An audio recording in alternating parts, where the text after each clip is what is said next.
印度是一个经济社会发展程度不高的国家，对于燃煤发电的需求程度其实比世界上大多数国家都高。而且印度自身也没有什么清洁能源产业可言，所以电煤缺乏给印度电力供应带来的危险比中国那是要高多了。各位网友大家好，欢迎来到包明说。这期的话题我们说的是西方要求中国搞低碳环保，为什么说印度也躺着中枪呢？时间进入了2021年的10月，眼看着北半球就要入冬了。对于绝大多数人来说入冬就意味着保暖和取暖，特别是那些大部分领土处在北回归线以北的国家，各种各样的取暖需求马上就要进入高峰。但是这个秋天，北半球却呈现出来一种奇异的现象，曾经不是问题的取暖用电问题竟然上了头条新闻。难道是我们这个人的社会退化回去了吗？今天的能源行业发电的方式有这么几种：火力发电、水力发电、核反应堆发电、太阳能发电、风力发电、海水潮汐发电等等。当然了，目前占最主要比例的依然还是火力发电。火力发电呢，技术成熟，供电能力稳定，多数时候不会受到气候的影响。火力发电当然烧燃料了，全球的火力发电站目前主要用3种燃料，分别是烧煤、烧油、烧秸秆和垃圾。燃油发电站的运行成本太高，秸秆和垃圾发电站的发电能力太弱，所以燃煤发电一直占据着全球火力发电厂的主流地位，不可撼动。电力是现代社会发展进步的动力系统，国家与社会越是发达，对于电力的需求也就越大，消耗掉的煤炭的数量也就越多。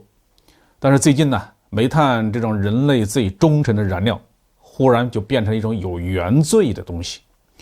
因为燃煤发电会排放出一定的有害气体和温室气体，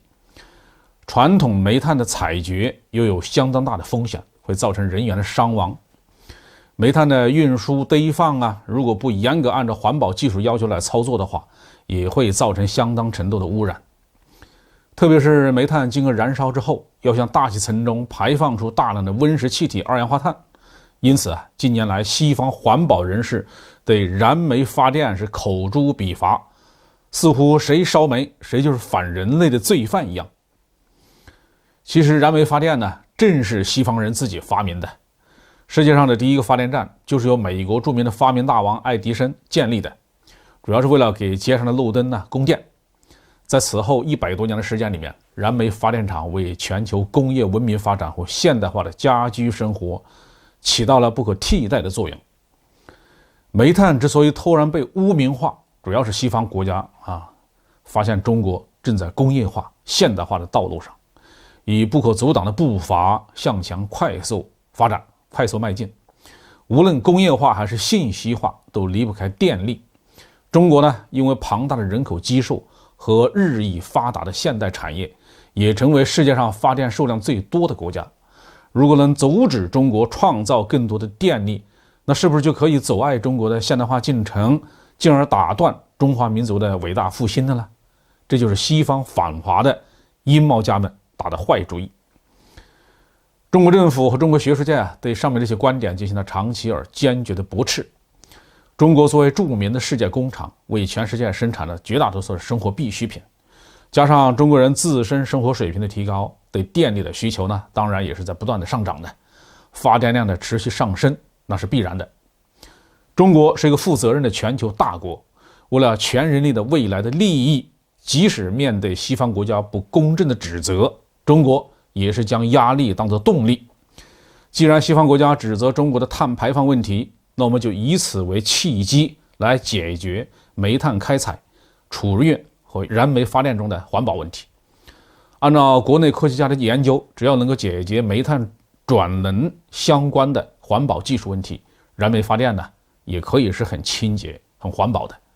正是出于这样的思路，中国政府在碳排放问题上做出了庄严的承诺，争取在2030年实现碳达峰，到2060年实现碳中和。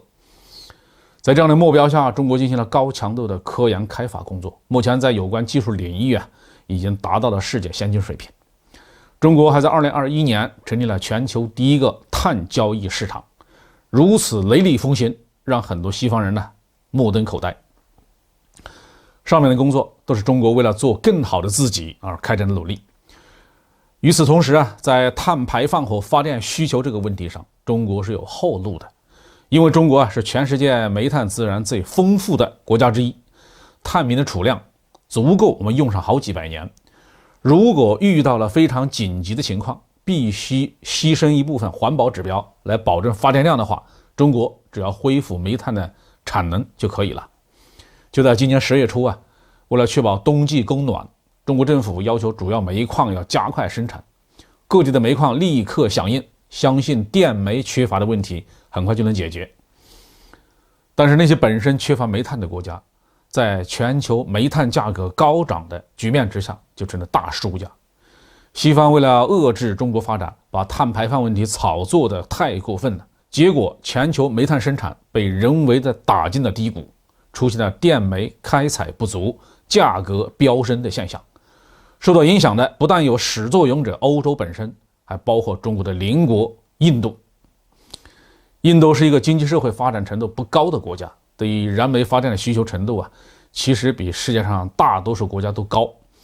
而且印度自身也没有什么清洁能源产业可言，所以电煤缺乏给印度电力供应带来的危险比中国那是要高多了。如今电煤价格高涨，很多发电厂不肯花钱储备太多的煤炭，手里只有几天的储备而已。在煤炭供应充足的时候，就有很多的印度人用不起电。在印度甚至还存在一种黑色的职业，叫做偷电技师。他们的工作就是冒险从电力干线上私自的搭线，为附近的居民提供不要钱的电力。据说印度的大型电力公司每年都要为此损失很多的钱。印度政府对这种偷电行为的管控极为不力，也就没有什么底气要求电力企业去承担什么社会责任。印度虽然是一个热带国家，对于取暖没有什么太高的需求，但是如果没有电力，印度社会的运行也是无法持续下去的。其中最为简单的一个问题就是，印度的疫情尚且没有结束，大批奄奄一息的病人还需要电力来制造氧气、运行呼吸机。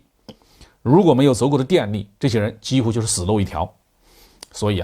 西方那种伪环保主义给这个世界带来的确实是一场深重的灾难。当然，这也提示我们中国人，